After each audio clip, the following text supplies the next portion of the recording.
Hey y'all, it's Chris, your mindful productivity coach. If you don't know me, I work with busy working moms to help them find extra hours in their day so they can do things like achieve big goals, pursue passion projects, spend more time with their kids. Crazy, I know, wanting moms to spend more hours with their kids.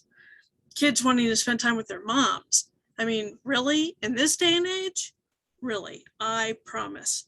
Even teenagers, they still want to spend time with their mom. I've got two of my own, so I know. Today we're talking about choosing what goals to set. A lot of people feel lost in this world, feeling aimless, adrift, not getting anywhere worthwhile. And one reason for this is that they haven't thought about what they want to get out of their one wild and precious life. They haven't considered setting goals for themselves. They're on a journey with no destination, no way to actually get anywhere in life. So where do you start? To start setting goals, you have to first choose what goals you want to set. Where do you want to be this time next month, next quarter, next year? What does your life look like in 5 years, in 10, 20? I read somewhere once that setting goals gives you long-term vision and short-term motivation, and I really like that. It gives you focus to organize your time, muster your resources, and acquire the knowledge you'll need to accomplish everything you want out of life. Setting goals, then achieving them, gives you a real sense of accomplishment, a reason to be proud of yourself. You'll feel more confident in your ability to actually go somewhere with your life, instead of just aimlessly drifting as life passes you by. Deciding what goals to set is often where people get stuck. So I'm going to help you break it down into categories and then give you some examples in each category. First, we're going to look at long-term goals. Then we'll break those down into medium-term goals, then turn those into the short-term goals that you'll start working on today. Make sense? I hope so. So there's a bunch of different types of goals. For example, there's career goals. Do you want to get a promotion at work? Find a new job? A new career entirely? Financial goals. How much money do you want to have in the bank? Do you want to invest in the stock market? Do you want to buy a house? Family goals. Do you want to have kids? Do you want a spouse? Do you want a couple spouses? Do you want to spend more time with your parents, siblings, or extended family? There's artistic goals. Do you want to paint, draw, or sketch? Throw pottery or sculpt? Do you want to write or create music? Educational goals. What knowledge do you want that you don't already have? Me, I want to learn to speak Spanish. Soy hablo poquito español, muy malo. I think I said that right. I speak a very little bit of Spanish and I speak it very badly. And Spanish-speaking people historically laugh at my accent whenever I speak Spanish. Apparently, I speak Spanish with a French accent, which is just weird. Do you want to earn a college degree? I know I sure do. I made a promise to my daddy God before he passed away that I would go back to school and finish my bachelor's one day. One day hadn't come yet, but I'm still going to complete my bachelor's degree for him, if for nothing else. Do you want to go to grad school or take professional development courses? There's personal development goals. Is your mindset where you want it to be? Do you have habits or behaviors you want to change? How do you want to change to be the best you can be? There's physical goals like losing weight, gaining weight, working out a certain number of hours a week. Do you want to run a marathon? I sure don't want to run a marathon, but somebody out there might. Do you want to ride horses? Do you want to pull a tractor trailer with your teeth?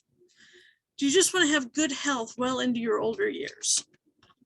There's public service goals.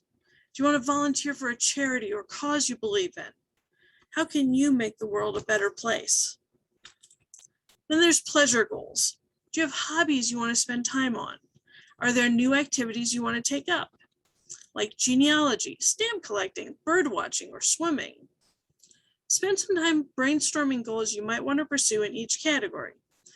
Make sure they're goals that you want to achieve, not ones that your parents or friends or teachers or boss want you to go after, ones that you want.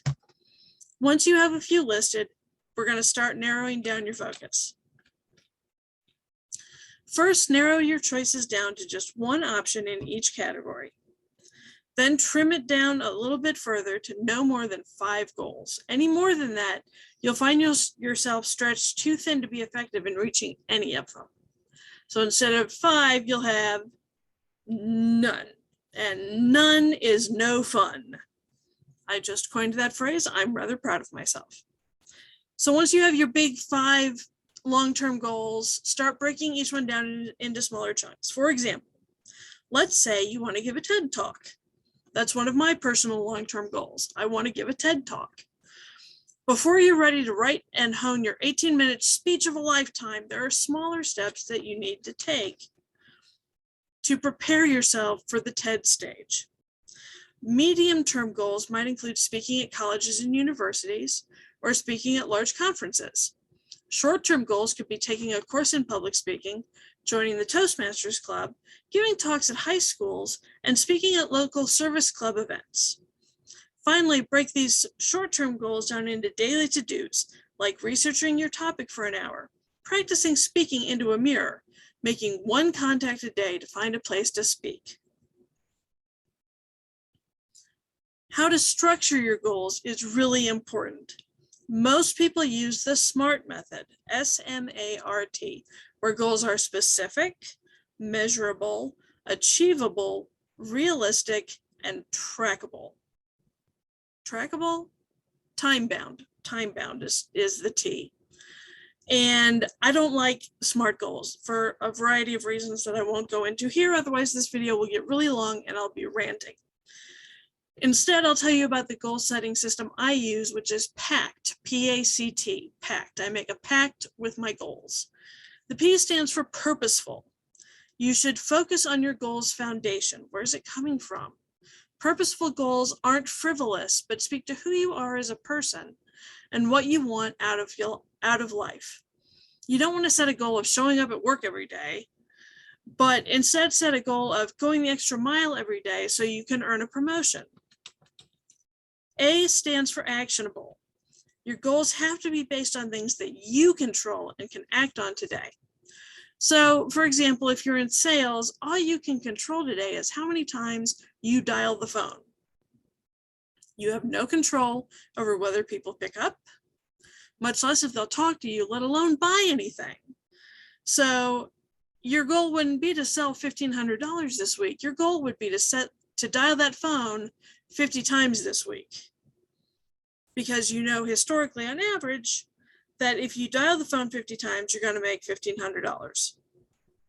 50 dials equals $1,500. When I was in direct sales, I knew my numbers so well that I knew that for every face I got in front of, I would sell an average of $103.17, including tax. $103.17 every time I sat down in front of somebody.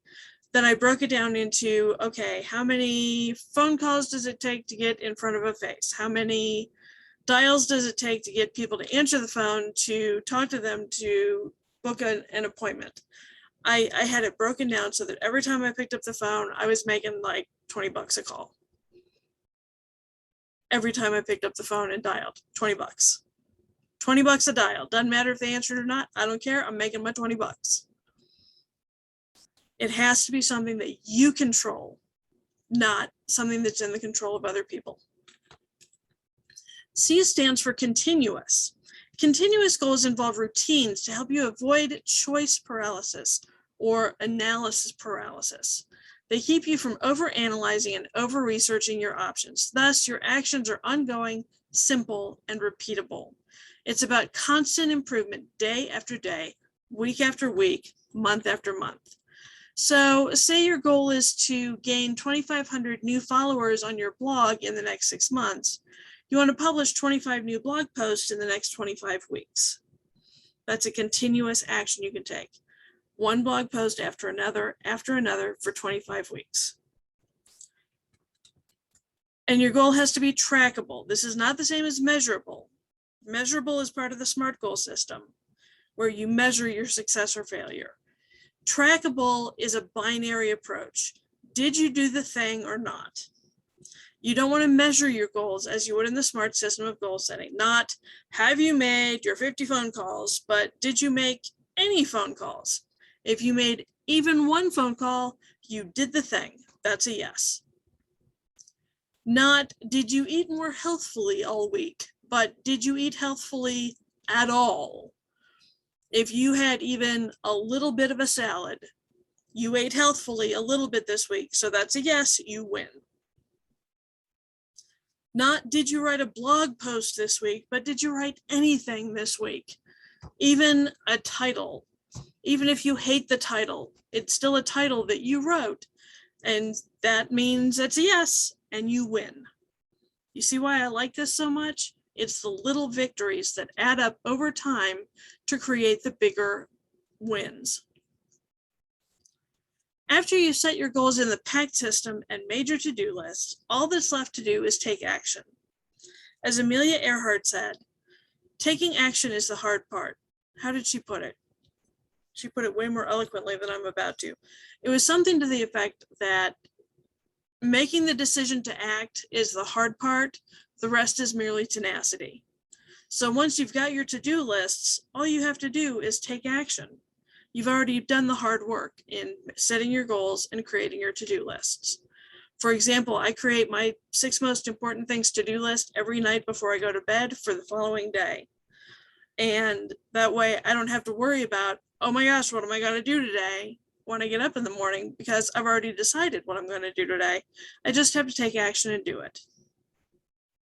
Start out with your to-dos and thoroughly enjoy crossing them off your list. I highlight so I can still see what my to-dos were and what I got to done. Move steadily and methodically towards your goals and reap the rewards of a job well done. We'll be back next week. Thanks.